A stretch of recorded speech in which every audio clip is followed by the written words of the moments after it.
বাংলাও তো হিন্দুরাই পরিচালনা করছে। মমতা বন্দ্যোপাধ্যায়ের থেকে বড় হিন্দু কেউ আছে? একদিকে চৈত্রে তপ্ত হাওয়া বঙ্গে, অন্যদিকে রাজনৈতিক উত্তাপও বাড়ছে মুর্শিদাবাদের মাটিতে।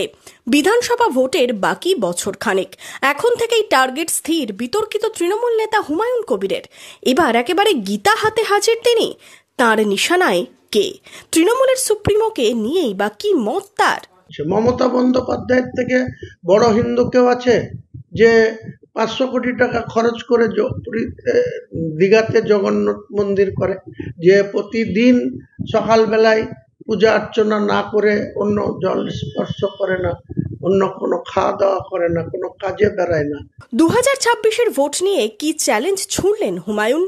আর শুভেন্দু অধিকারী, তোমার যে চলাফেরা, তুমি যে ধরনের নোংরামির সঙ্গে বিগত দিনে এই মুর্শিদাবাদ জেলায়, এই পাশে মালদা জেলা, উত্তর দিনাজপুর জেলা, তুমি এখানকার মানুষের রক্ত চুষে খেয়ে তুমি বড় হয়েছ, হৃষ্টপুষ্ট হয়েছ। তুমি এখন এত বড় হিন্দু সেজেছ।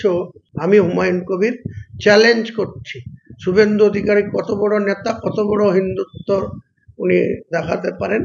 তৃণমূলের প্রতীকে 22-0 করে ছাড়ব মুর্শিদাবাদ জেলায়।